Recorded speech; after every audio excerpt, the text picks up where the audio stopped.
नमस्कार फ्रेंड्स, स्वागत है आपका हमारे यूट्यूब चैनल में। आज हम लोग अपने इस वीडियो में पढ़ने वाले हैं इलेक्ट्रॉन परिवहन तंत्र के बारे में। किसके बारे में पढ़ेंगे? इलेक्ट्रॉन परिवहन तंत्र के बारे में पढ़ने वाले। तो जैसा कि मैंने आप लोगों को बताया था कि जो आंतरिक श्वसन की प्रक्रिया या जो कोशिकीय श्वसन की प्रक्रिया होती है उसके मुख्यतः कितने भाग होते हैं? 3 भाग होते हैं। उनमें से अगर मैं बातें करूँ तो जो नंबर 1 था हम लोगों का, वह था क्या? उसमें से हम लोगों का जो नंबर 1 था वह था क्रेब्स चक्र। क्या था?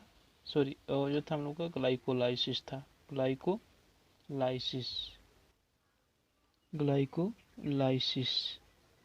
लेकिन और सेकेंड के बारे में बात किया जाए तो वह था हम लोगों का क्रेब्स चक्र। क्या था? Krebs cycle. और जो तीसरा हम लोगों का है वह है इलेक्ट्रॉन ट्रांसपोर्ट सिस्टम अर्थात ETS। क्या होता है?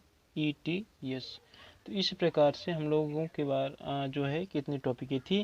तो आज हम लोग पढ़ने वाले हैं क्या? ETS के बारे में, जिसको हम लोग कहते हैं इलेक्ट्रॉन ट्रांसपोर्ट सिस्टम के बारे में।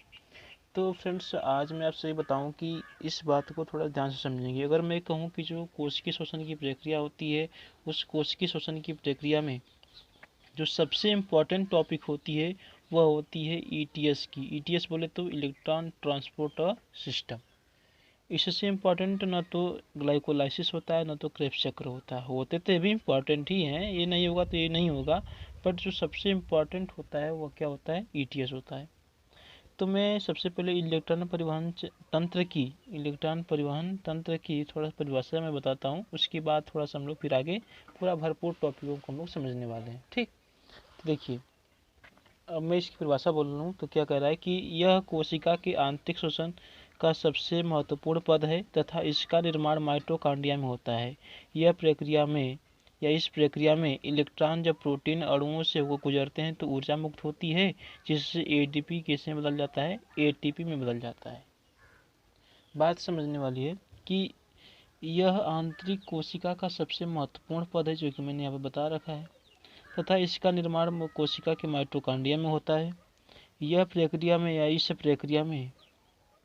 इस प्रक्रिया में इलेक्ट्रॉन जब प्रोटीन अणुओं से गुजरता है, जो इलेक्ट्रॉन होते हैं जब प्रोटीन अणुओं से भी गुजरते हैं तो उस समय ADP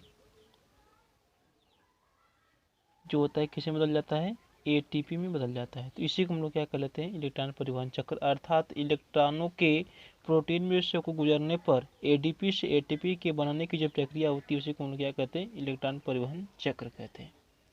लेकिन जो प्रोटीन ग्राही अणु होते हैं, वो प्रोटीन ग्राही अणु कौन कौन होते हैं? तो उसमें से नाम सुने होंगे आप लोग कि एक होता है NAD और एक होता है FAD। एक होता है NAD और एक क्या होता है? FAD। तो यही जो होते हैं कि एक प्रोटीन ग्राही अणु होते हैं, और ये जो प्रोटीन ग्राही अणु होते हैं NAD या NADP ग्लाइकोलाइसिस एंड क्रेब्स चक्र दोनों में प्रयोग होते हैं। लेकिन जो FAD होता है यह ओनली क्रेब्स चक्र में प्रयोग होने वाला होता है। ठीक, अच्छा। लेकिन एक बात और समझिएगा कि अब इससे ऊर्जा कैसे बनती है इन प्रोटीन ग्राही अणुओं से। तो ये पदार्थ ग्लाइकोलाइसिस और क्रेब्स चक्र से मुक्त जो H+ होते हैं उससे अपचयित होकर के क्रमशः NAD से NADH2 बन जाता है। देखिए, अब यही जो प्रोटीन ग्राही अणु होते हैं, अब इन प्रोटीन ग्राही अणुओं से जो ऊर्जा बनती है कैसे बनती है उसको समझने वाले। तो कह रहा है कि जो ग्लाइकोलाइसिस और जो क्रेब्स चक्र की प्रक्रिया होती है, इस प्रक्रिया में जो H+ आयन होते हैं उससे ये सब जुड़ करके अपचयित हो जाते हैं। क्या हो जाते हैं? अपचयित। और हम जानते हैं कि अपचयन की प्रक्रिया क्या होती है?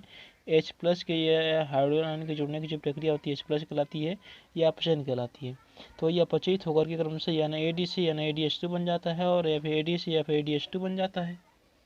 और इस प्रकार से NADH2 से 3 ATP का निर्माण होता है और FAD से कितने ATP का निर्माण होता है? 2 ATP का निर्माण होता है।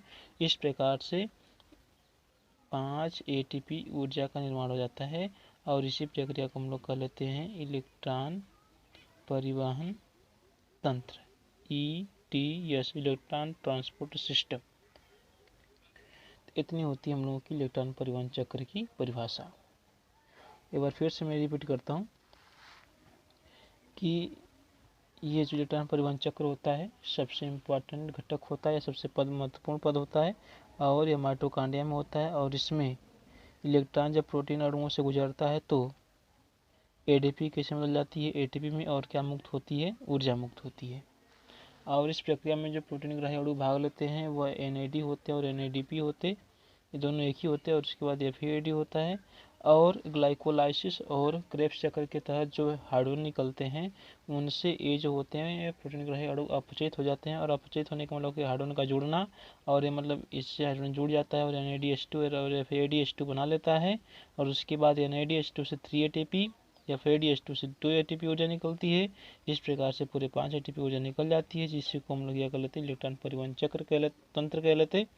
और मैं एक बात बताऊं कि ये जो पूरी प्रक्रिया मैंने बता रखी है तीनों, ग्लाइकोलाइसिस, क्रेब्स चक्र और ETS का, और इसको हम लोग कहते हैं शोषण, अक्षीय शोषण की प्रक्रिया और यांत्रिक शोषण की।